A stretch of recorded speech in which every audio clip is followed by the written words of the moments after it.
Hey, this is Bruce Boudreau, and you're listening to Empty Betters with Nick, Mack, and Harrison. But listen, what about something like, hey, listen, we're the Empty Betters, and you want to lose your money? You bet on us.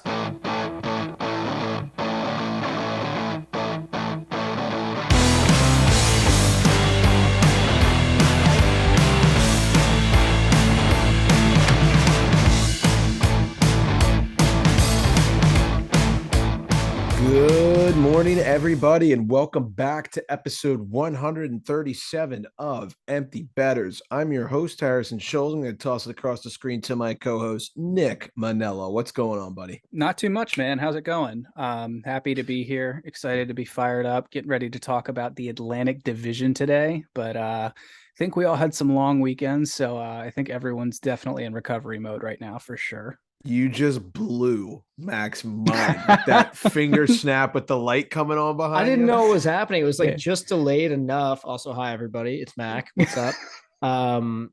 Yeah, like he snapped and I was like, why did he just snap? And then like 2 seconds later that came on. That was cool. I liked it. Thank you. Yeah. I'm gonna have to time that one better next time. I kind of like the delay, honestly. I like the delay a little bit. Yeah, reminds me of me. We're coming at you with our Atlantic Division preview today. We recorded this, I think, at some point last week, so you're talking to us like kind of in the future right now. We have the regular season starting this week, which is crazy to say. Even though most of the games start next week, I think the Predators and the Sharks will be overseas kicking off the season on the 7th. So we're right here. Hockey season's upon us officially. And we're just going to kind of go through some quick news tidbits before we toss it over to the actual preview. But before we do, we just want to remind you guys that this episode is brought to you by Brackish Life. Let's take a minute to talk about Brackish Life. If you're like us and grew up on the water and outdoors, then Brackish Life is perfect for you. They have a wide selection of gear from UV shirts to hoodies and hats. It's Real Bay apparel made by Real Bay people. Head to www.brackish.life today to check them out. A little salty, a little fresh Brackish Life. Speaking of a little salty, before we get into all of this, if my voice sounds like it's a little hoarse, it's because it is. Because the Buffalo Bills and their annoying-ass fan base ruined my weekend at M&T Bank Stadium. Thank you so much. Can we, that was catastrophic and really frustrating. And I could say a lot about John Harbaugh right now, but can I just discuss, maybe no one else cares about these things, but I had a terrible day yesterday all around in sports. Like, obviously the Ravens was bad. I didn't have to watch it too closely because I was at work and I just had it like on my screen. The Mets blew it big time. They're almost definitely not going to win that division now. Color me shocked. The Brewers, oh my God, dude. I went to the Brewers game on Sunday and they pissed away a 9th inning lead in a must-win baseball game. And then last night, again, while I was at work, I'm following on my phone. They like tied it in the 9th. Then they went down in the 10th, tied it again in the 10th, should have won it in the 11th. They had like bases loaded, 1 out. All they need is a base hit and they're walking it off.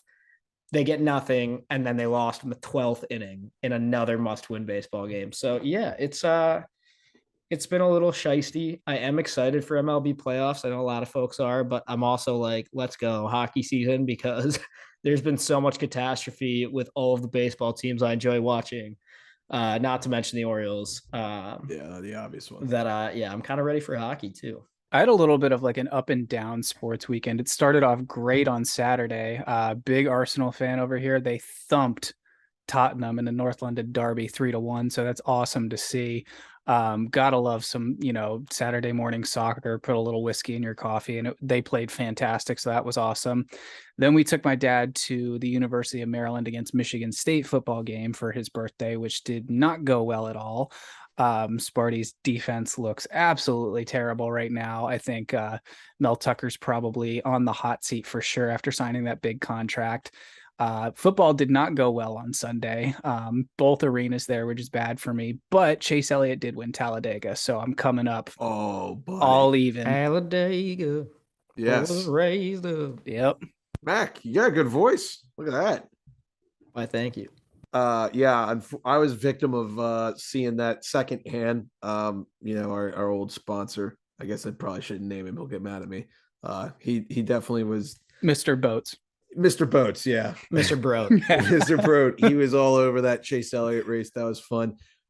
Nick, I did hit the under at that Sparty Maryland game. First half Nice. looked really bad for me, and then the second half nobody scored, so that was nice. Yeah, it was weird. They just kept like not playing football well, both teams. So Yeah, Tagovailoa looked great in the first half. Kind of didn't do anything in the second half. And I just kind of want to toot my own horn here real quick. I'm 9-3 in football on Sharp Rank so far this season. I'm 5-0 in my last 5. We're keeping the good times going. I hate betting the Bengals, but they made me a lot of money this past week. So God, if only this was a football betting show, then you'd be good at your job. I know I still suck, and I don't give any analysis. I just write in my tweets. I'm just like, let's see how this goes, and don't know. See what yeah, happens. whatever works, right? Absolutely. All right, Nick, I'm feeling a little under the weather with my voice right now, so I'll let you just touch on the tidbits of news here. Sure. So a couple injuries to get to. Cam Talbot's going to be out 5 to 7 weeks for the Senators with an upper body injury. That is not what you want to hear if you're a Sens fan. Who is the backup? Someone remind me real quick. I can fact check this way. Okay. Well, keep going. This Well, I doesn't will inspire say- a lot of confidence for Sens fans. And I know Harry was saying, well, he will eventually be saying that he's big on the Sens. So I don't know if he still feels that way, but Yeah. Moving on. Taylor Hall's going to miss the start of the season for the Bruins with an upper body injury. I didn't really see any timetable there. Go figure, because it's the NHL. Anton Forsberg. Okay. I was gonna say that, but for some reason I thought he got moved. I guess he is still in Ottawa. Yeah. Did they get him from Chicago? I think so. Yeah. Okay. Yeah, still confident. No. The Seattle Kraken released their mascot. Booey, booey. Yeah, Bowie, the troll. Don't really I guess the name Bowie works for the team, because boats, but Well, like Why is he a troll? And not that's like what a I don't get sailor at or all. like, Yeah. I don't know, like a fish or something. Yeah, I don't know why. Like I'm wearing a Deadliest Catch Wait, why isn't he sweatshirt an right now. octopus? Like, why is it not like a crab or like one of the sea captains from Deadliest Catch? Why isn't he just an octopus? That makes Well, because no the Red sense. Wings, right? Well, okay, but Still. Yeah. Oh, Mac, I think you have a fun fact about this mascot that maybe the listeners would like. yeah, that's true. Saw on Twitter somebody got like a little plush stuffed Bowie doll, and it's got a big old Kraken anchor emblem on its butt cheek. So yeah, Bowie has a butt tat, Little Panama City license plate. just like one of the members of this podcast. Yeah, I wonder who that could be. No clue. Moving on, Dale Howardchuk was honored by the Jets with a bronze statue in True North Square. He played, I believe, 9 of his 16 seasons with them. Unfortunately, passed away back in 2020. So I thought the statue came out great. I watched a little bit of the unveiling on Twitter. It looked like a fantastic ceremony. So great to see that for the Jets and their fans as well. Urho Vakanainen of the Ducks was released from the hospital after he was taken off the ice on a stretcher after crashing into the boards during a preseason game against the Sharks. So good to see that. I don't know if either of you guys saw that. I did not, but I heard a lot of people via Twitter just saying that it looked really, really scary. The NHL is going to launch a dynamic signage initiative beginning this season. If you don't know what that means, like I did, that just means that the boards are going to have, like, they're going to be like LED screens, LCD screens, whatever you want to call them, and have like moving advertisements. And like, I guess this is kind of cool, but my first thought was this is going to be a giant pain in the ass when a puck, a skate, or a stick breaks this, and we have to wait 45 minutes for them to fix it. Now, wait a second. And I didn't read the article, so I'm asking you. Like, I actually don't know. I thought when I saw the headline, it was just like the TV is going to have the ads, but maybe like the actual boards in person will be like I've seen not both on electronic? Twitter, so I have no idea Well, which way this is going. Isn't what they've been doing just showing the ad like superimposed over the glass? Yeah. And so I'm guessing this is something different, right? Because they've been doing that. I Yeah, thought. and there's like a couple of arenas, NHL and even non-NHL, that do have like one sort of computer monitor TV-esque, I don't know what you want to call these things, in the dashboard, and they'll put a different ad there for different games or different events or something. But I could sound like the stupidest person in the world, and I probably do, but if they actually have the boards with LED lights on them, how's that they're gonna break so easily? Like, right? I'm sure they're gonna like put them behind like a couple inches of like glass or something, but there's no way that one of these things is not gonna get broken.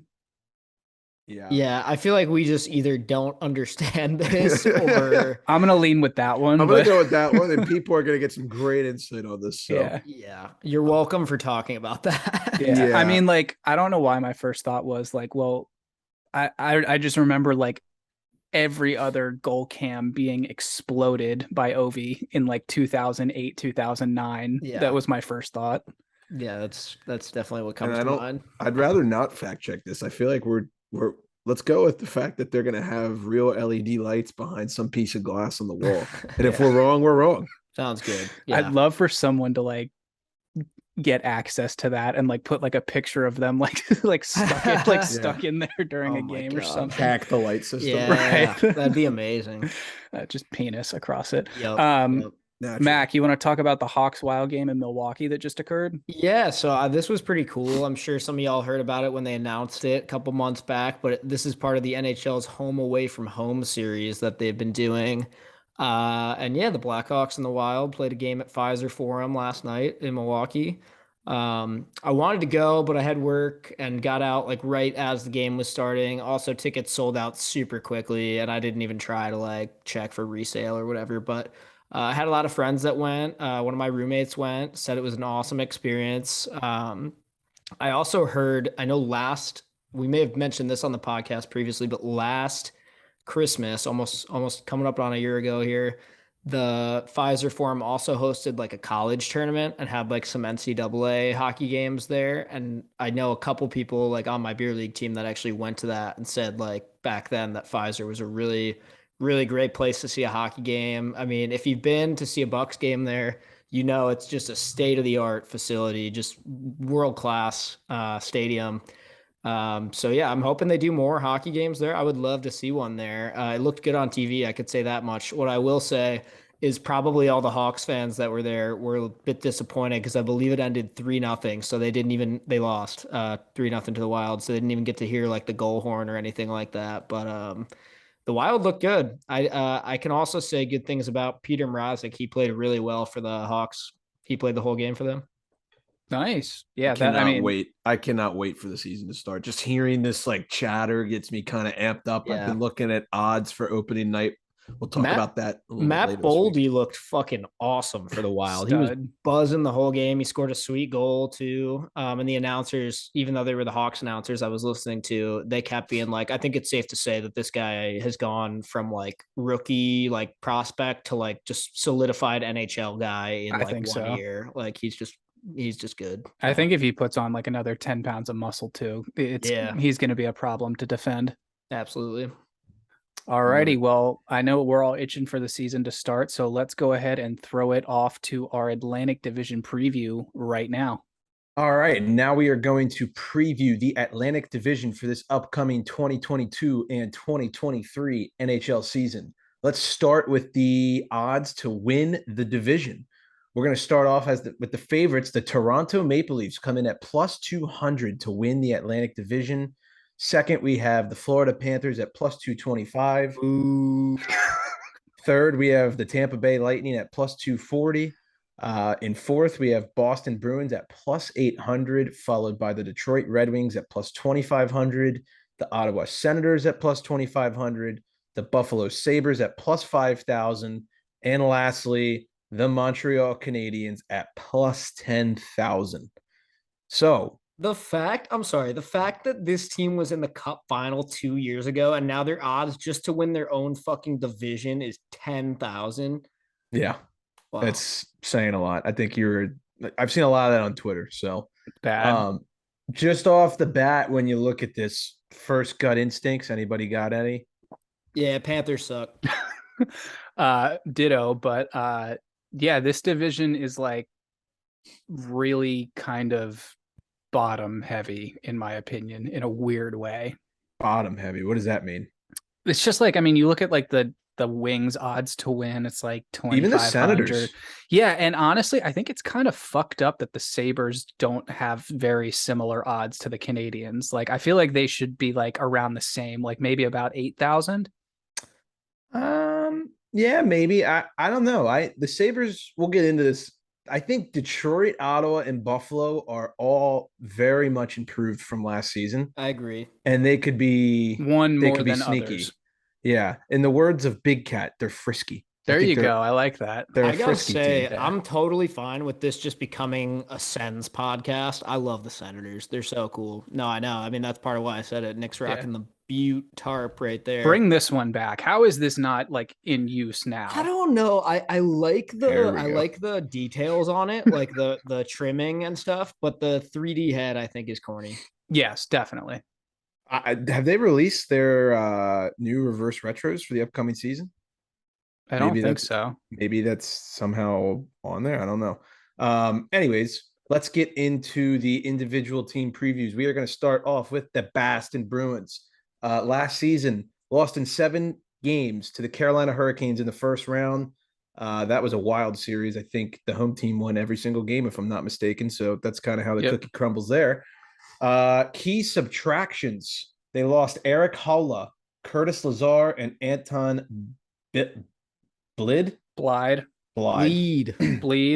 whatever. Bled. There we go. Yes. And then the key additions, they got Pavel Zacha, David Krejci back, Keith Kincaid, and Vinny Lettieri. The biggest problem for this team, in the wise words of Nick, is this is the last dance for the 5th time, I think, in the last 5 years. Yeah, so Krejci comes back. Bergeron didn't retire, even though he had that like quasi-emotional, like getting off the ice thing at the end of the postseason last year. But let's not forget that this team really, in my opinion, Chara just retired. This team is like 2 years ahead of where the Caps and the Penguins are in the aging cycle. And I think, you can see it's starting to fall apart. Well, Mac, you go first. I don't know. I mean, I think that they definitely have more young guys on the team than the Caps or the Penguins, but I think that's also part of being further along in that cycle, right? Yes. You lose some of those, you lose a couple more of the older guys. You still have some of the like regular old heads, and then you've got like some of these other random guys that are starting to come up and join the team. I do think Pavel Zacha is a great addition to this team. That excites me for the Bruins. I loved him in New Jersey. I also talked a lot in the other previews that we did for the West about like sleeper fantasy hockey picks. I love Pavel Zacha as a good sleeper pick for the Bruins. I think he'll see some power play time. I had him at intervals of last season, and he did good things. Yeah, in my opinion, I think this team is going to be right in the thick of it in the wild card race. I know usually they're a top 3 division team. I'm not sure how I feel about that this coming season. I think last year they were a wild card team too against the Canes. Yeah. The biggest question for me is how much longer can Bergeron keep doing what he's doing? I mean, he's always an all-world player. What is Krejci going to be like? Because that's their 1-2 center punch. They got Charlie Coyle on the 3rd line. So your first 2 centers are Krejci and Bergeron. And, I hate to say it, but we're not talking about, Crosby and Malkin here. Like, these guys are maybe at the wall or they're slowly getting over the wall. I'm not sure. Yeah, I look at, I think, Mac, you make a great point about Zacha. I also think, bringing in Hampus Lindholm, I do like that move for them. It gives them a little bit of puck moving on the back end. The defense, to me, still does raise some question marks. Hampus Lindholm and Carlo, Forbort and Clifton, and then Mike Riley and Jakub Zboril. I don't think it's very good at all. I don't either. And Swayman and Ullmark did what they did last year, and I'm kind of just expecting more of the same. Yeah, I think this team's biggest issue is going to be keeping the puck out of the back of their net. And honestly, even more so than that, I think they're going to be spending too much time in their own defensive zone too. Whether or not that's something they'll be able to work out early enough and still be a playoff team, that we'll have to see. But Yeah, I think definitely think it'll be a problem to start the season. the other important thing to remember about this team is they're not exactly as speedy as they used to have been. And the teams No. that they're going to be playing against are damn quick. And the East is absolutely loaded. We talked about it the last 2 episodes. You know, to have to play Toronto multiple times throughout the year, that's going to be a tough matchup for these guys. Does anyone know when the last time the Bruins missed the playoffs was? I feel like they've got to have a decent streak going now, right? I want to say it was 15 or 16. They had a slip up in there. They might have. Because the year they got, I think it was McAvoy, or they had those 3 first-round picks. They had where they got DeBrusk in there. I think they missed it like either 14, 15, or 16. One of those. You might be right. I feel like there was a 1 year where they were like right outside. Like they probably maybe should have made it, but they missed it by a couple points or something like that. Yeah. My final thoughts, and Mac, I know you think that they might have some problems keeping the puck out of the net. I think that they'll be average defensively, personally, but I think they're going to have a hard time scoring. Is my thought. I think what Nick said is that they're not the fastest team. I mean, if you look at their roster, talking speedsters, I mean, Taylor Hall is a great skater, but after that, I wouldn't say, maybe DeBrusk too, but I wouldn't say anybody on there is like super fast. They're kind of a bigger team, I'd say. And Marchand's hurt right now, correct? He's hurt. They have McAvoy listed out and Grzelcyk too on Daily Faceoff. I can't remember what the reasoning there is, but or it might just be the preseason lines, one of the two. But I mean, Zaka adds a little bit of speed. Like it definitely was what the doctor ordered, but that's only one guy, you know. So the Bruins odds to make the playoffs, -120, yes, +105, no. What would you put your money I feel on? like those odds tell you the whole story. It's like it's a coin flip. It's kind of a pick 'em. Yeah. They're going to make it by 2 points or miss it by 2 points. Yeah. And I'm asking you which one it's going to be. I'm going to say they miss. Okay. I'm also going to say they miss just because looking at the 8 teams in this division, there's a couple teams that, I mean, to me, there's 2 teams that are like going to make it no matter what. And then there's a couple teams that I think could really drive a hard bargain and surprise some people this year. Obviously, we'll get to that in a little bit. But yeah, I mean, I'd also love to see it, right? I don't like the Bruins. I'd love to see them miss. And I think I'm going to go with they're going to miss by a couple points, like Nick said. So the last 2 years, I know that we as a podcast have always said Bruins are dead. It's done. Pack it up, call it whatever. And then they've made the playoffs the last 2 seasons and we never get it right. And I was going to be the oddball who says, you know what? This season, they're going to make it. We keep doubting them. It's not over yet. As long as Bergeron's on the team, they got a chance. But with the way that the Red Wings and the Senators, and who was the other team that I said? The way that the Red Wings, the Senators, and the Sabers have kind of like retooled a little bit. Less so the Sabers, but more so the Sens and the Wings. I don't know. Something tells me maybe one of those 3 can steal their wild card spot. So I'm going to say no. The other thing is you got to think, right, that there's only going to be 3 teams from this division that make it, most likely. Yes. Metro's loaded. Absolutely. Yeah. The Metro's too loaded. I would probably agree. That puts even more pressure on this division of like, okay, if you're not one of the top 3, you're probably not making it at all. Yeah. So I'm going to lean on no. That's what I'm going to say. Yeah, I think everyone else has just gotten so much better. I mean, and it's not necessarily their fault. This is just the way that the salary cap cycle goes. So, right. Okay. Well, let's move on to the next team, the Buffalo Sabres.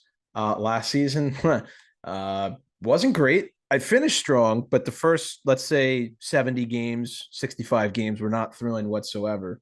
Their key losses in the offseason, Colin Miller, Dustin Tokarski, and Aaron Dell. And their key additions, they got Ilya Lizbushkin, Lawrence Pilot, Eric Comrie, who I really think is going to make a difference this year. he's going to have to start.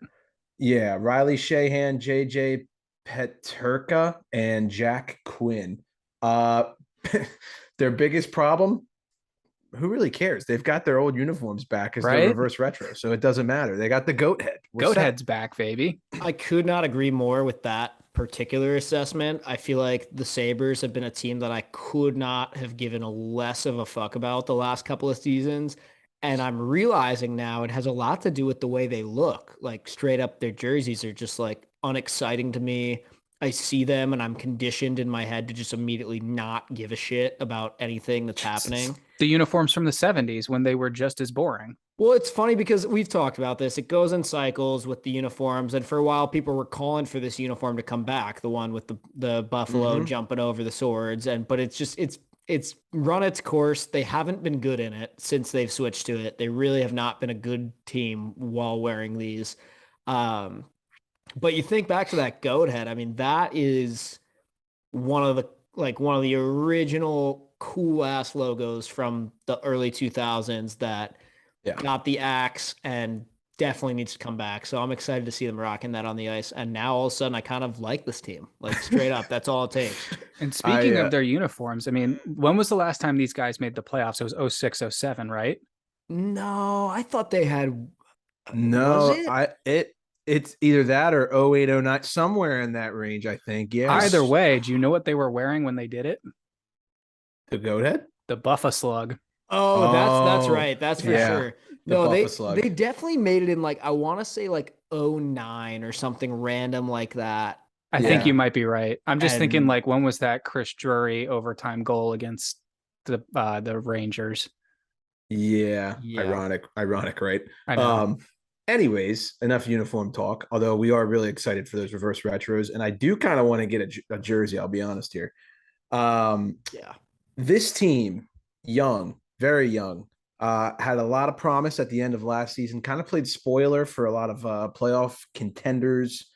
And, I think now that they have Eric Comrie coming over from Winnipeg, who had a great season last year, showed some signs of brilliance, I think he's going to be the starter over Craig Anderson after maybe a couple weeks. They might kind of split the net time to start off. I like the Sabers, not to make the playoffs, but I think that they're actually competitive this year. What do you guys think? I agree. I think they're going to be a very annoying hockey team to play against. These guys are young. They have the legs. Guys like Krebs, if he can stay healthy, look out, because it's really going to be our first big look at him. I didn't really count that time in Vegas because I don't think they used him very well, and he was banged up. We all knew that. Cousins, we all know what that guy can do down the middle on both sides of the puck. He's fantastic. Be interesting to see if Peterka and Quinn make this team out of camp. I would kind of anticipate them not to, but if they're going to go young, they might throw them in there for the first 10 games. It's definitely a pesky team. They might be pesky as far as betting goes too. I'm not sure, especially for the beginning of the season. I might want to just avoid them as much as possible for a little bit until I can get a better feel on them. But I do think that they have potential to be pretty bad still. Like, I think their defense is bad.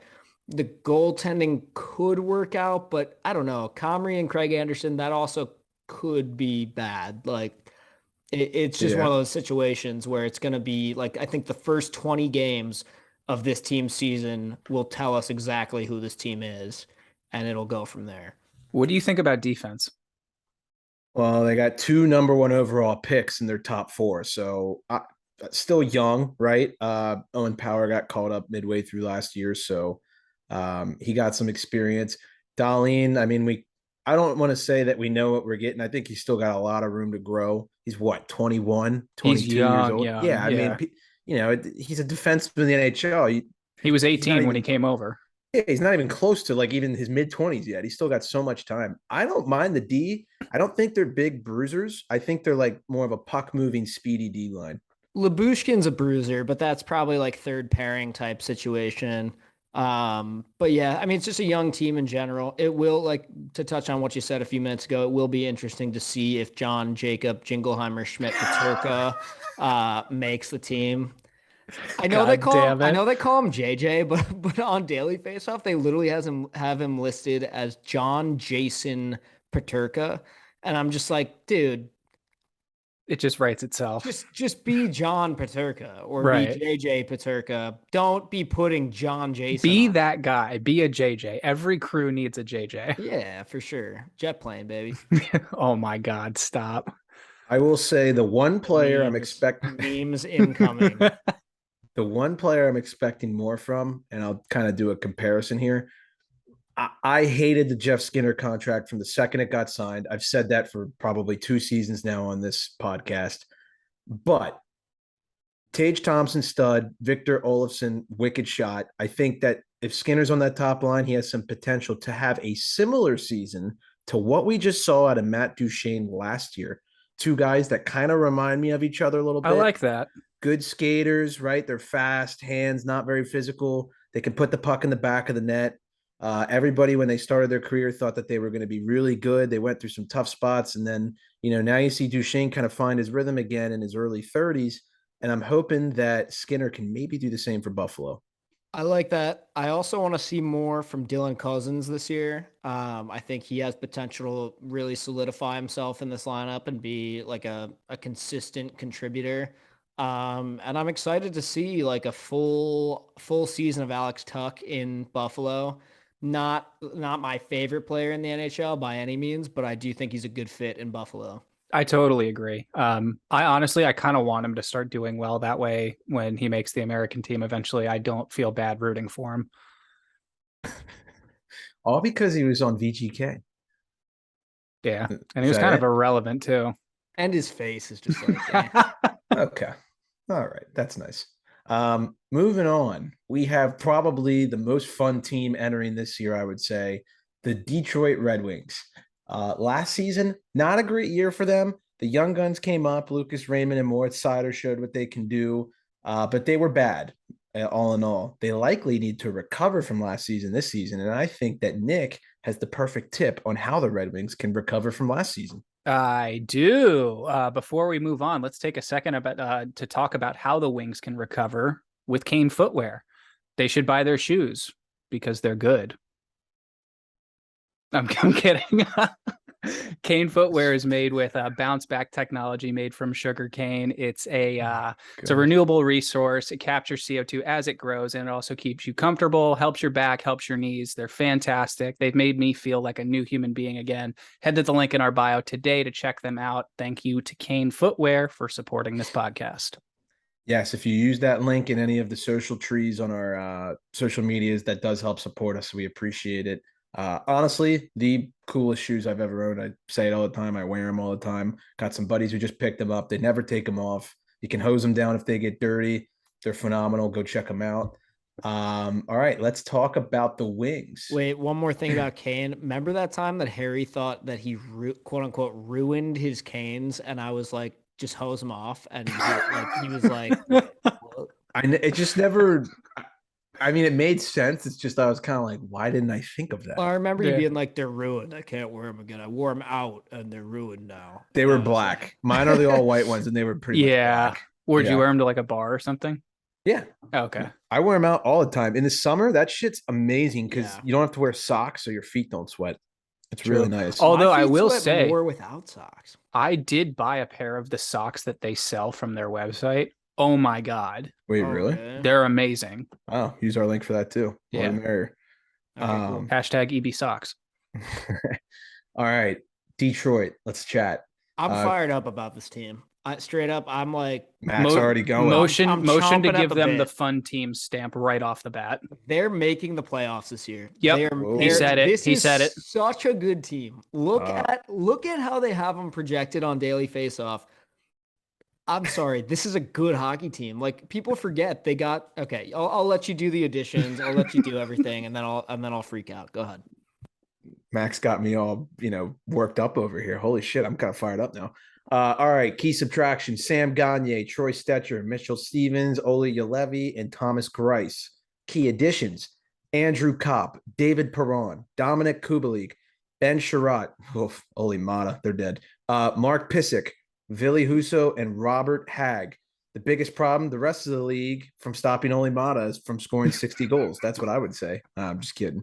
Biggest problem realistically, I'd probably say, they're young. They're a young team, and they're in a tough division. The top three in the division are no joke to be reckoned with, and they're going to have their work cut out for them. So, Mac, I'll let you have the floor.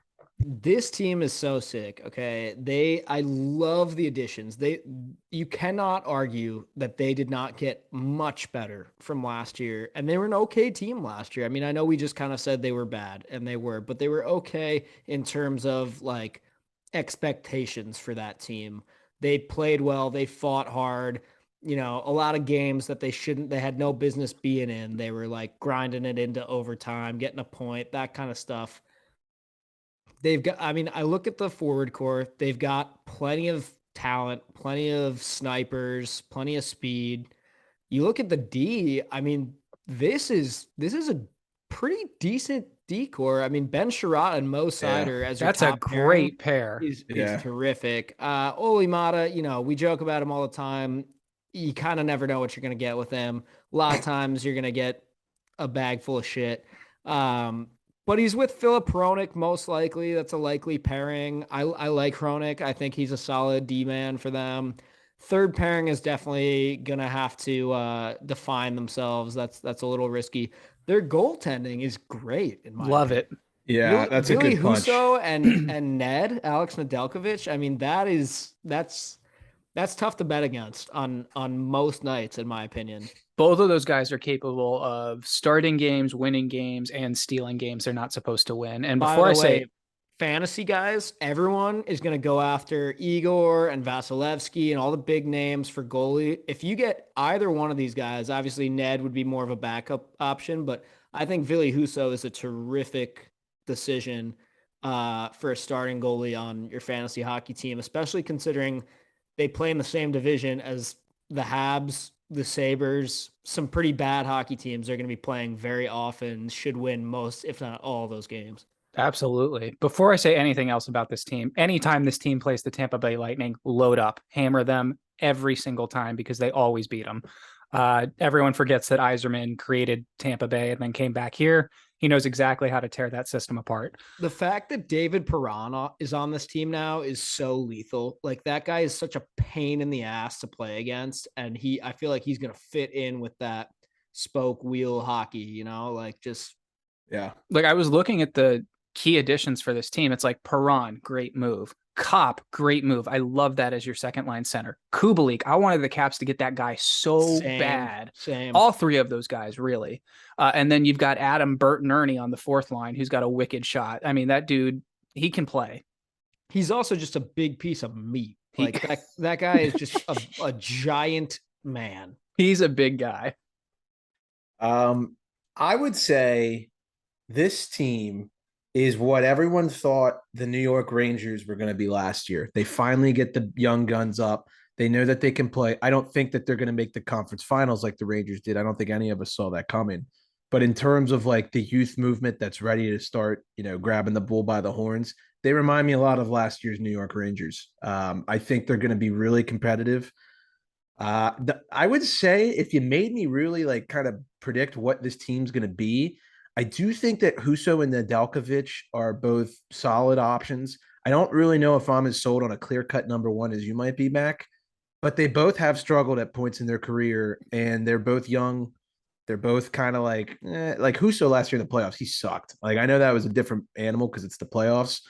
And Nedeljkovic didn't have a phenomenal year last year. I think this team's going to be like one of the best over teams to bet this season. Oh, yeah. I could see that. I also just think that there's something really interesting to me personally about when a goalie switches conferences, right? Like, that can make a world of difference to not be facing a lot of like, sometimes it's just a bad matchup. And maybe with the Blues, Husso just wasn't meshing with a lot of the opponents he was facing regularly. I think, like I said before, facing teams like the Habs and the Sabers all the time could be a recipe for success for a guy like Ville.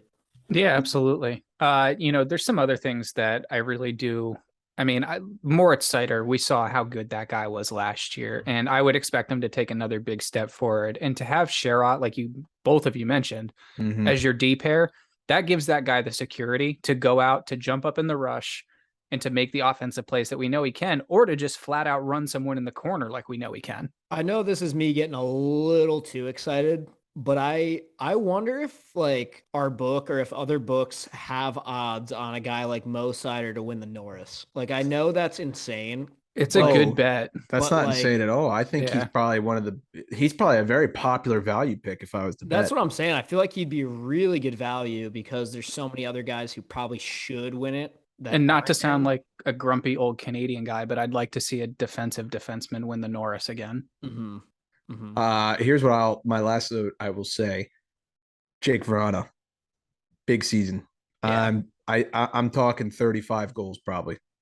I think I was gonna say 30 goal scorer, Jacob Vrana. I'd say 35 to 37 in my opinion. Well, he missed half of last season. I still think he got 20 maybe. I don't have it in front of me, but he's going to get PP one time. Kopp and Perron's going to be lethal on that second line. They might even mess around with Perron and Kubalik on that line. I think Verana's going to have a huge year. I totally agree. And I also love how none of us have mentioned the top line, really. You're looking at Bertuzzi, Larkin, and Raymond. All those guys had great years last year. I mean, I know Bertuzzi didn't get to play in some of the games last year because of reasons, but, I think Larkin's really cemented himself as the number one guy there. And it seems like all the other young guys really enjoy playing with him. I mean, Bert's a pest and he can play. Larkin skates like the wind, and Raymond's just all skill. He's so good on both ends of the puck. He's just a cerebral guy. Like, he just plays so smart. So that's a lethal first line. All right, let's cut the pitter patter and get to it. Do you think that the Red Wings will make the playoffs? I know we just said that the top 3 teams are probably going to be the only ones. I don't know. I think they do. I think they do, and I know I specifically said there's only going to be 3 teams from this division. I think there's a chance I'm wrong about that, first of all. Fair.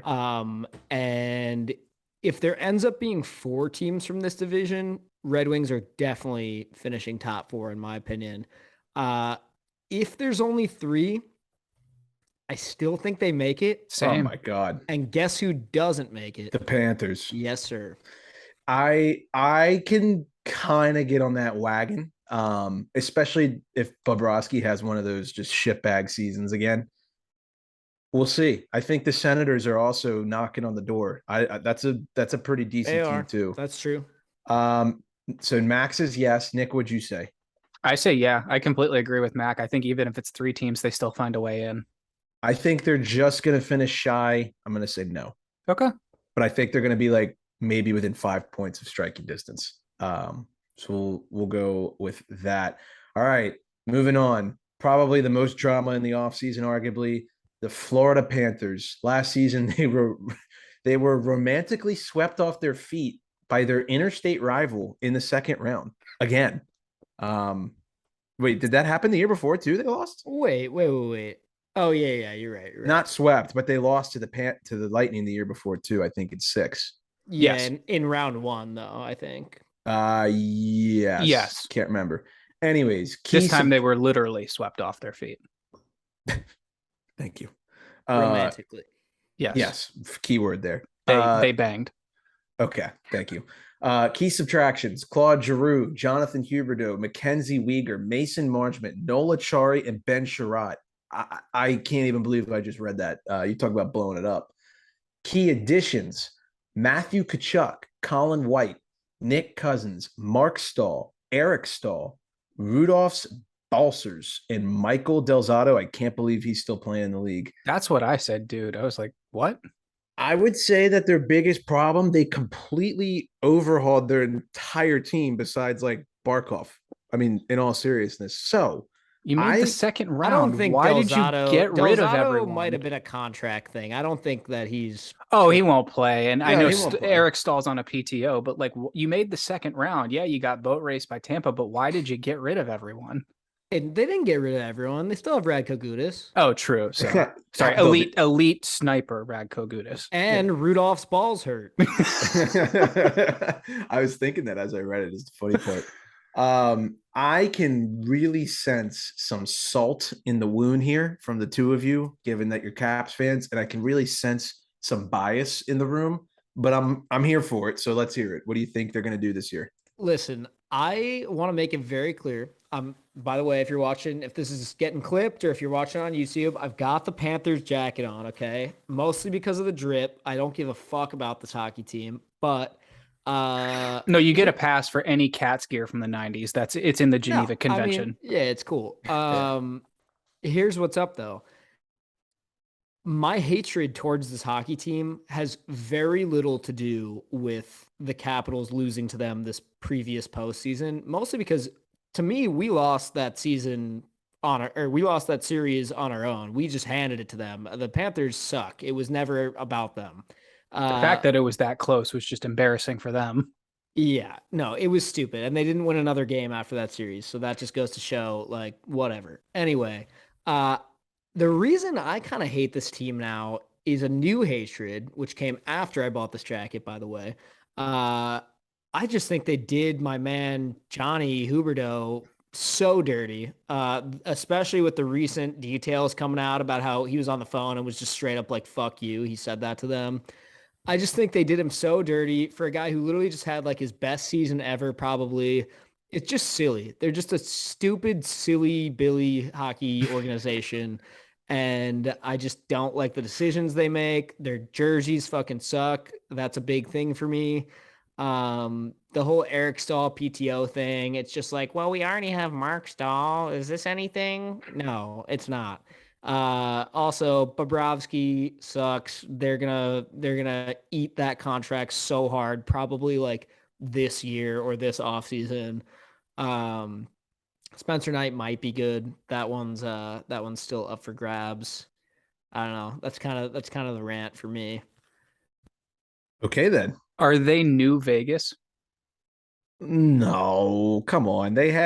Vegas is 4 years in the making of overhaul. These guys are. Listen, though, does this 1 team year. even exist a decade from now? Wow. Jesus, Mac. Oh my Wow. God. I would say so. They're not going to be bad. I mean, Well, I mean, what do you mean? Yeah, but nobody exist, or- cares about them. Like, I feel like they're gonna move in Well, like 10 years or some shit. Right. So in 10 years, when the Quebec City Panthers are playing, like oh my God.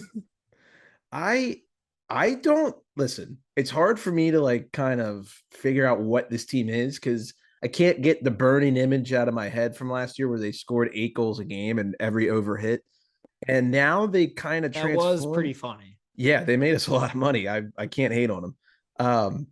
And now I feel like they're like a gritty, like rough 'em, sock 'em robots kind of team. Like I like the Kachuk edition. Obviously, you're getting grit. That second line, Kachuk, Bennett, and Colin White. Colin White sucks. Yeah, but you don't fuck with that. You don't fuck with any of those three. And the problem they had last year against Tampa, they got bullied. I mean, Yes. they couldn't do anything. That's true. Pat Maroon had his way. Victor Hedman had his way. Radko Gudas can't score 75 goals and beat up everyone. It's just like it's one or the other, guys. Yeah, you got to pick. They're dependent on too much. They've got like what? 4, 5. They've got like 5.5 good forwards. Yeah, that can really score. I'd probably agree. I still think they're a playoff team. I think they'll probably finish third, maybe fourth in this division. Bobrovsky, he has not lived up to the contract. He had a better year last year. I wouldn't say he was phenomenal. Still nowhere near worth the money though. Just no, I don't know what to expect from him this year. Do not draft him in fantasy hockey. No. Let someone else do it. And then what you should do is draft like Alex Nedeljkovic or something and then trade that guy to whoever drafted Bobrovsky when he desperately needs a goalie like 20 games in. Yep. I'm looking at the daily faceoff now. What I'm interested to see the most is centers 3 and 4. I'm interested to see how Lundell and Luostarinen do this year. I thought Lundell was good last year. I didn't think he was great. I know he's still young, still learning the system, still finding his game. So I think it's really going to depend on how those guys do down the middle if they stay at center for lines 3 and 4. Yeah, I mean, the bottom 6, obviously, a little bit of a question mark, but I think that we would be remiss if we did not mention Paul Maurice is now their coach, a guy who has gotten a lot out of his teams in the past. Last year, they had a complete shitstorm with the head coaching situation after Quenneville got canned the first month for the Hawks scandal. And then they bring in Burnett, and then he did well, but they didn't bring him back, even though the team won the President's Trophy. So something was going on there. I like Paul Maurice as a coach. I do not see a Paul Maurice coach team falling off the face of the earth. So hold on. One other thing that I'm just now realizing, because I was looking at the lineup on Daily Faceoff and I was like, hold up, where's my main man, the Duke? He's hurt. Yeah, I'm just now realizing Duclair is hurt. Does anyone know like the details on that, how bad it is?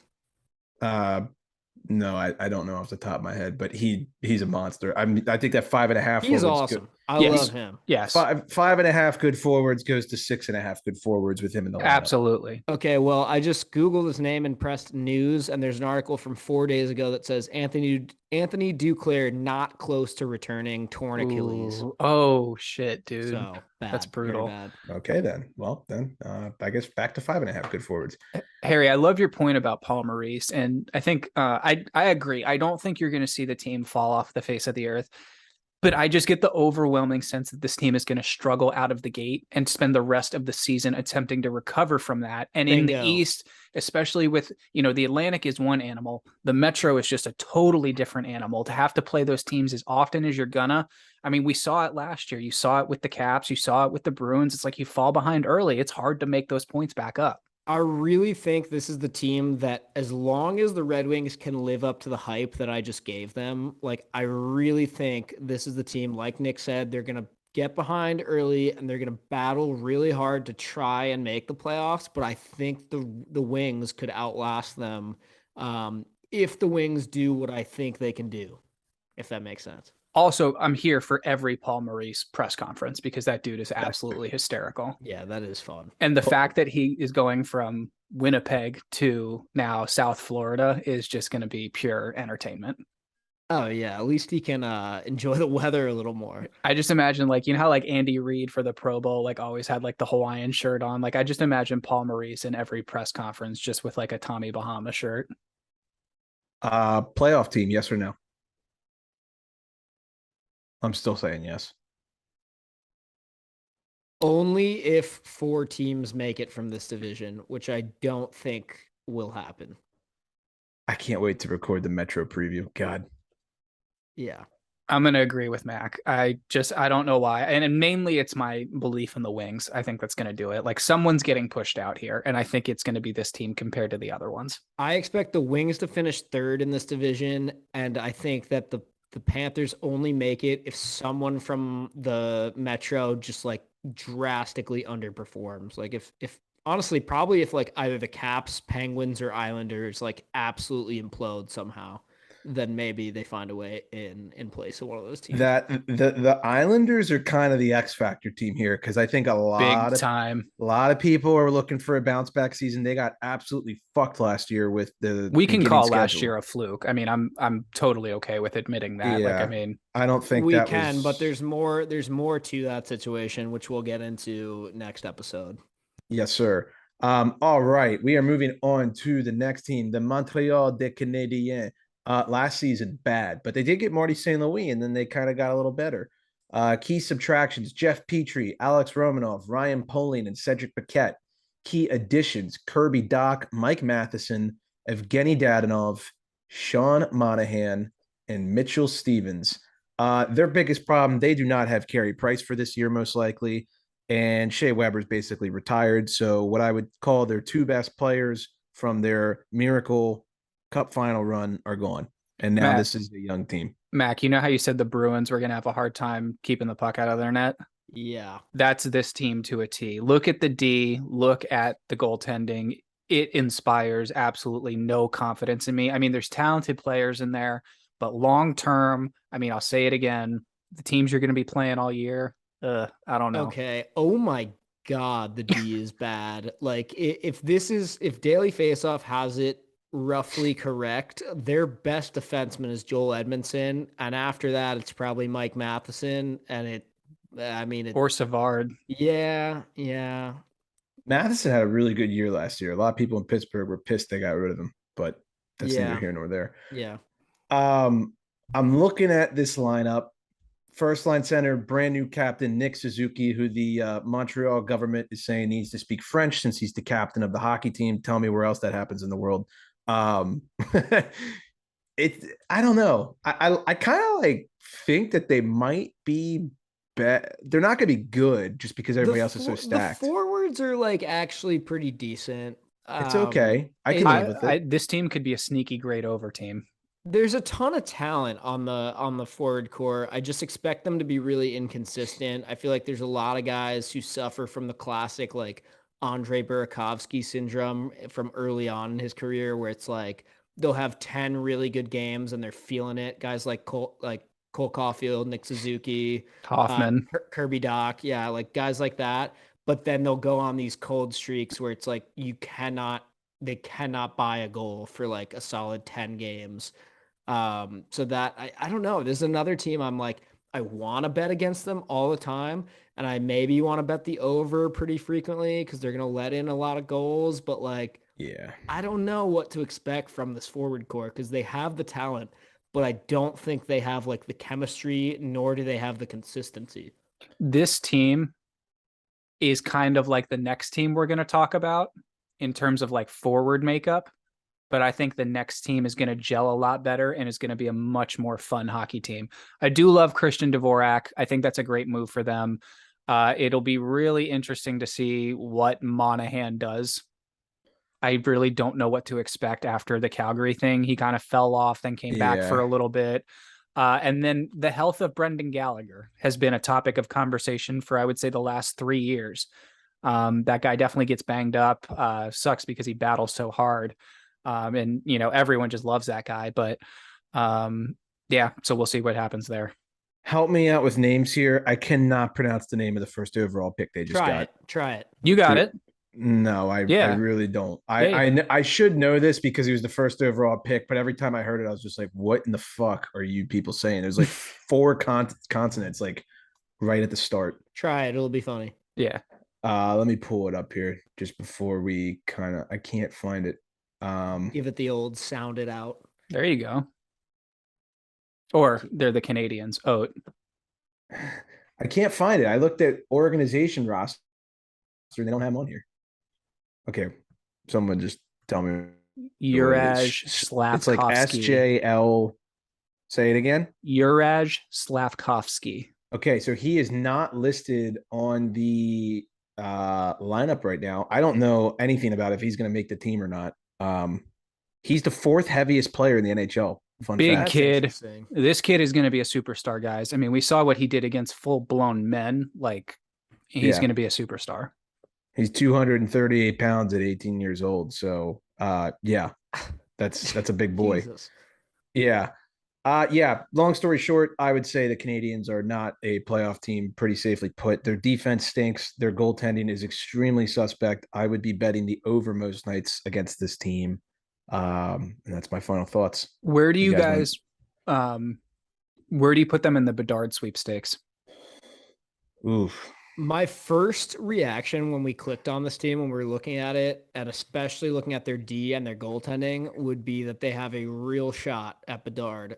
But I worry that their forward core might have a little too much fight in them. Like I feel like the D and the goalies are gonna be like, stop scoring. We want Bedard. But like these guys are gonna be like, no, I have to prove myself and have a good season.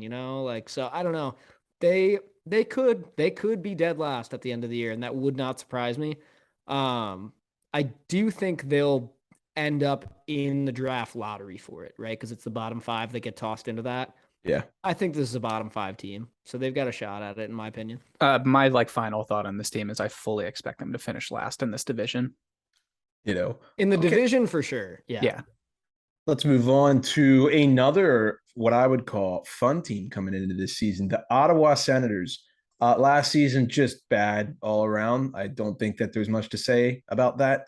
The key subtractions: Connor Brown, Zach Sanford, Chris Tierney, Adam Gaudette, Philip Gustafson, Matt Murray, and Victor Mete. They added Alex DeBrincat, Claude Giroux, Jace Hollerluck. I don't know. Jake Sanderson might crack the lineup, as well as Jacob Bernard Docker. Their biggest problem, they lost Nick Paul and Connor Brown. Those were 2 key pieces to the puzzle for them. And I mean, they got some decent return, but they did end up dealing both of them. What do you guys expect from the Senators this season? A lot of people are saying they're the most improved team in the NHL. The kids are all right. I think that I would give most improved to probably the Wings, honestly. But for me, I think that the Senators are going to be what the Wings were last year. They're going to like surpass expectations. They're going to be better than they were last year, no doubt about it. I don't think they're there quite yet, mostly because of the D is still a little suspect. The goaltending will be good if Cam Talbot can play as well as he did in Minnesota. But Anton Forsberg, not as good of an option for, back-to-back nights. And if anything happens to Cam Talbot injury-wise, I would also be very wary of this team just falling apart. Yeah, I fully expect them to be better than they were last year, but not a playoff team yet. That's my take. Yeah, that's a great point. I would expect big years out of Stützle, looking for a big one out of Batherson as well. I love the DeBrincat move. The Giroux move, I feel like, is going to work a little bit here. I think they're going to give him the freedom to be creative a little bit. And I also think, he's got all these young kids to play with. Don't take that out of context. That's going to be a lot of fun. I like the Matthew Joseph move as well. Yeah, that's actually an underrated move for them, in my opinion. And I agree, even though Claude Giroux, our main man of the Orb of Confusion, I do think he'll succeed in Ottawa. Yeah. But yeah, Harry, what are you thinking? I think that the Ottawa Senators will be better statistically than the Detroit Red Wings this season. Personally, Wow. I'm picking up what they're putting down. I think that the Wings have a better defensive core. I think that Ottawa, and this might be a hot take, has a better forward core, and I think goaltending is maybe a wash. Cam Talbot, he was really good last year for Minnesota. People He was forget. very good. He was. He was like so good that I don't think they needed to get Fleury. Like I really Right. think they were better off with Talbot.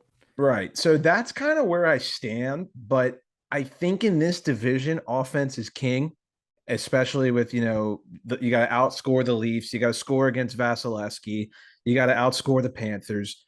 I think that the Senators are for real. I think that they're going to be right in contention with wild card. I think them and the Wings are going to be probably statistically within 3 to 4 points of each other. But I think the Senators are going to finish higher. Could be. Interesting. I look at this defense core and I love what I'm seeing on the left side. You have Shabbat, Brandstrom, and if Jake Sanderson makes this team, that's going to be a ton of fun to watch. I am all for that. That kid was an absolute stud for the American junior team. Hamonic, Zub, and Zaitsev on the other side. I'm not as sold on Hamonic. I know that dude has bounced around for a variety of reasons, just doesn't really seem to stick for a while, and I think that's just disruptive on the back end. Zub and Zaitsev, I think, will get the job done, and that's kind of about where we stand there. So I don't know. I'm going to have to wait and see when it comes to that. And for that reason is sort of what's leading me to think that the Wings are going to finish better than these guys. Yeah, I don't think that it's like a hot take to say the Wings would be better, but I'm sticking with Ottawa. I think that left side that you just described is like new age, and then the right side is like old school bruiser. Yeah. And I like that combo, but still, I'm not sold on the defense. Harry, I do really like what you said about how like the this whole division is like a scoring division, and it's about like offense more so than anything else. I totally agree with you there. Yeah. Josh Norris is he's a stud. And it showed in his paycheck too. And they're Nick gonna talked about Stützle. Yeah, they're gonna regret the Connor Brown thing big time, and I think they're already regretting the Nick Paul thing. Yeah, I can't remember what they got. It was probably draft picks or something. But yeah, I think if they had those two, and wasn't it Joseph? Oh, right, you're right. Yeah. If they still had those two pieces, imagine what we would be saying about this roster. Yeah. I do not think that Ottawa is a playoff team, but I do think they will finish higher than the Wings and that they'll be right there. That's my hot take, I guess. All right, moving on. The Tampa Bay Lightning. Last season, they lost in the Cup final to the Colorado Avalanche. Their key subtractions, they lost Andre Palat, Ryan McDonough, and Jan Ruda. Their key additions, they add Vlad Nemestikov, Ian Cole, Philip Myers, and Hayden Fleury. Their biggest problem, arguably when he's on his game, he's their best player, Braden Point, and he just can't seem to stay healthy, especially when playoff time comes around. So what do you guys expect from the Lightning this year? They've made the Cup finals the past 3 seasons in a row. Do you think we see a fourth? No, I don't. I think that the Palat loss is a much, much bigger loss than a lot of people are going to make it out to be. I think looking at their forward core, it appears very good still, but you make a great point about and how often he'll be playing. Hopefully he'll stay healthy for them. I mean, if he does, then yeah, look out. I fully expect this team to make the playoffs. I think that they could win the division still. Anytime you got a goaltender like Vasilevsky, you've got a shot at winning a cup, honestly. Like it's that important to have that good of a goaltender. And I think he inspires confidence throughout the entire lineup, which is also huge. The D, I think, is a little concerning, honestly, for the first time in like a couple of years for them. Obviously, Hedman, great. Sergachev, great. Besides that, I think everyone else is like still pretty average in my opinion. Like Cal Foote, Eric Chernak, Ian Cole, Philip Myers. I don't think any of them are terrific defensemen in my opinion. I think they can get the job done. I've seen good stuff from all of them, but I have also seen almost every single one of them get exposed, you know? I think Myers will do a lot better in Tampa than he was doing in Philly. Yeah. I mean, I think almost anyone in the entire NHL. Valid point. I don't know why. In Tampa than in Philly. I looked at this daily faceoff. I was like, okay, that makes sense. Like I can see him fitting in well into the system, finding his role there, which I'm both like, oh, that makes sense. And then I'm like, oh shit, that makes sense. This is going to be bad. But yeah, this forward core, it's relatively the same, minor changes here or there. I mean, the key for them, like Harrison said, and the key for all of them really is just stay healthy. We know what they're capable of. They know what they're capable of. They've done it for like the last 3-4 years in a row now. So I also think that second line is going to be key. If that is what the second line is going to be, Killorn, Cirelli, Hagel, I think you need all three of those guys to get 20 goals. Yes. Like minimum. Yeah, Killorn kind of went ice cold in the playoffs, even though he had a good regular season. But in my opinion, just looking at the roster, they're the best team in the East still, on paper, in my opinion. I don't think that I'm maybe you could argue that the Rangers are kind of getting there. I wouldn't. Carolina even maybe. Carolina's up there too, but these guys are still the favorites. I can't bet against them until they're knocked off by someone in the East. It's just they're always so deep, and probably the most underrated player maybe in the NHL at this point. Eric Chernak's sick. Like, yeah, he eats pucks, he eats minutes. He's a freak of nature in terms of ice time and what he handles in the playoffs. I mean, Jan Ruda leaving obviously kind of sucks, but I think that they've got enough depth to backfill it. I would fully expect Tampa Bay Lightning to at least make the second round. However, I don't see 4 years in a row of cup finals. That's like unheard of. I don't know who knocks them off, but I'm going to say they're like a second or third round team. A lot of people forget. I mean, they came close to elimination, twice before they did finally get eliminated last year. They were Toronto took them 7. Yeah. And they were down 2-0 to the Rangers. Rangers really pissed that one away. People forget that. Like Rangers were looking pretty all set to head to the finals. They had them and they pissed it away pretty badly. So which, I mean, obviously you say pissed it away. This is like the 2-time defending cup champ at that point. So they, where there's a will, there's a way. And they definitely found a way to just win that series. So Forever Blue Shirts, if you're listening, I'm not saying your team totally handed it to them, but you get my point. Maybe don't have your fans cold cock fans when they're not looking, and you'll actually win a playoff series. Ouch. Yeah. I was actually thinking about that randomly the other day. That like popped into my head, and it's just so brutal. So brutal. Anyways, I think it's also worth pointing out that Bogo is listed as injured right now. I don't know the exact details on that one, but if he comes in, I would assume he would step into Cal Foote's role. So that's a little bit more security there on the right side for that defense. Love to buy one and get one. I don't think there's any question this is a playoff team in our mind. I guess my question to you guys is first round, second round, third round, cup final. What do you think? 1 fish, 2 fish, red fish. A respectable. I mean, it'll depend on who they match up with, obviously. But in my head right now, I'm picturing a respectable second round exit. Okay. Like I'm thinking 6 or 7 game, hard fought second round series, and they're like, you know what? We'd like to go golfing for once because we haven't in 3 years. I'm gonna say first round. Ooh, okay. I think something like crazy happens. Like they Maybe they finish third in this division or something like that. Maybe they have some injury struggles during this year. I'm counting on a little bit of chaos this year. Maybe they draw a shitty matchup or something. I don't know why. I just have first round exit vibes. Okay. I feel like they're going to be second, at least second, but I'm going to say they're a third round exit. I'll go with that. All right. So we basically like have covered everything, but we're in agreement that they're not making it to the Cup final. I do not think that they're going to make the Cup final, even though they're the best team in the East on paper, in my opinion. Probably. All right. Moving on to my second favorite team, Rick Rowley's team. This is probably going to be a fun one to cover. The Toronto Maple Leafs. Last season, they took the Tampa Bay Lightning to 7 games in the first round. They came the closest to eliminating them, if you really think about it. Their key subtractions, they lose Ilya Mikheyev, Jason Spezza, Ilya Lyubushkin, Jack Campbell, and Peter Mrazek. The key additions, Ilya Samsonov, Matt Murray, Nicolas Aube-Kubel. Is it Abu? Aube-Kubel. Yeah. Aube-Kubel, Adam Gaudette, Jordy Ben, and Victor Mete. I think it's very clear that the biggest question mark going into this year is you have Matt Murray and Ilya Sammy going as your 1-2 punch for goaltending. Until like day one of the regular season, we're going to have no idea where this team stands. Seriously, like that goaltending is risky enough that they could like straight up miss the playoffs, in my opinion. Like if those two goalies play as bad as they are capable of playing, like as bad as we have seen each of them, like seriously, take the absolute worst that you've ever seen each of those goalies play.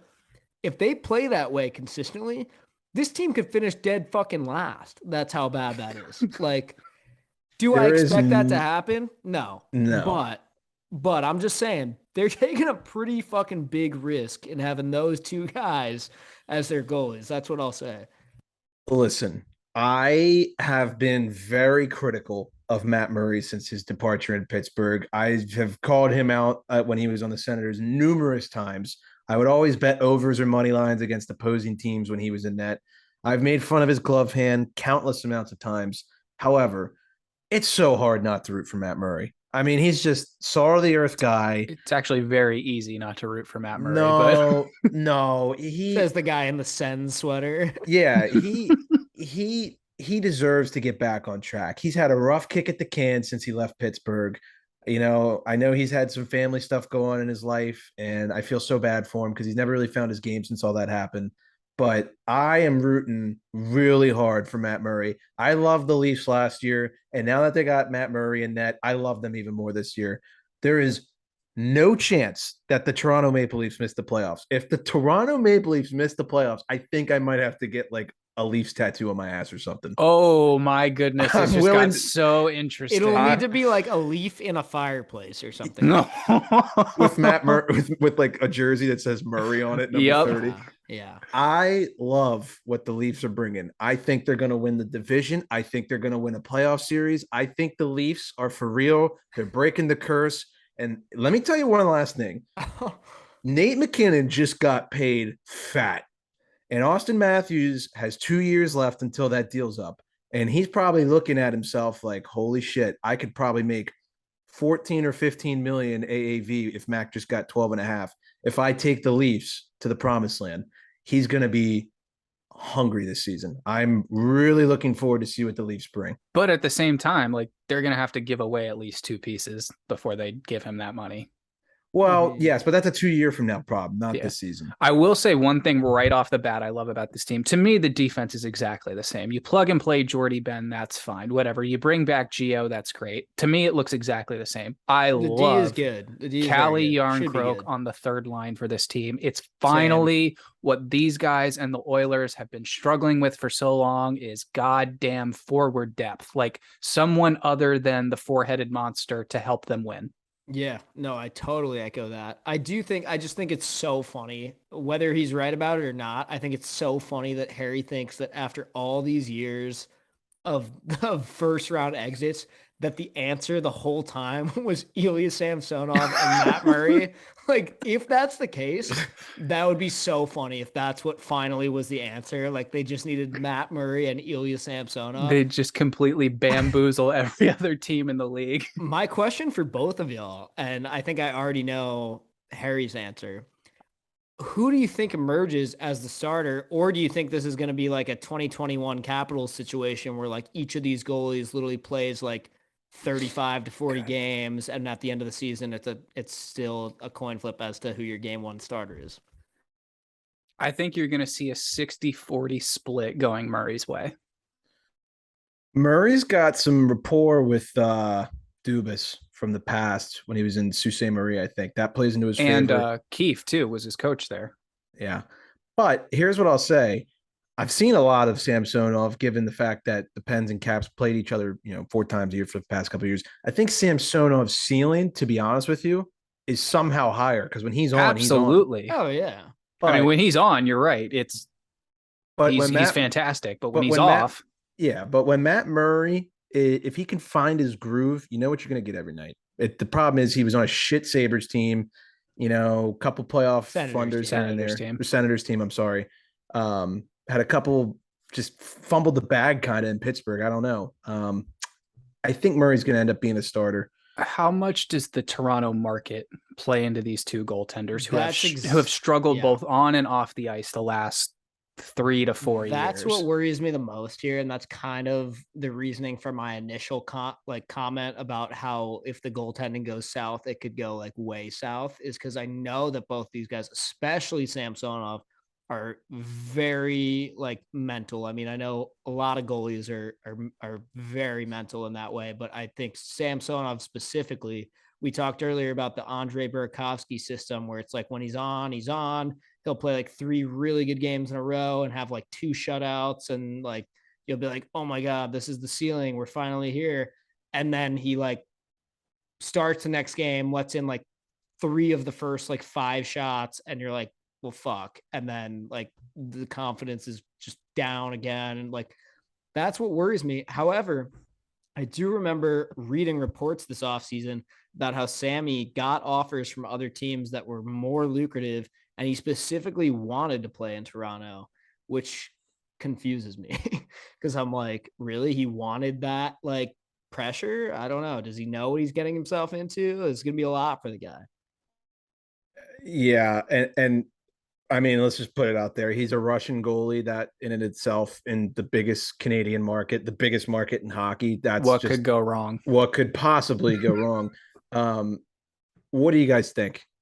In my opinion, I think I really, and I mean this truly, like I'm not like just saying this. I think the Leafs can make the 3rd round, but I'm going to say they're going to lose in the 2nd round. But I think they win a playoff series. I think they win a playoff series this year too. I think they're going to somehow it's going to click. Law of averages. I don't know. It's got to happen at some point, right? I mean, I have to agree. I can't believe I'm agreeing based on this goaltending situation because I really think it has the potential to like explode. I really do. But like Nick said, like I can't like this is like somebody rolling a dice in front of me and it lands on like 6 5 times in a row and they're like, do you think it's going to land on 6 again? I have to say no. Like they have to they have to win. Yeah. They have to win at a certain point. This goes one of 2 ways. They're either like in contention to win this division up until the last day of the playoffs, like them and Tampa going neck and neck, or this is over by December. Yeah, straight up. I can't.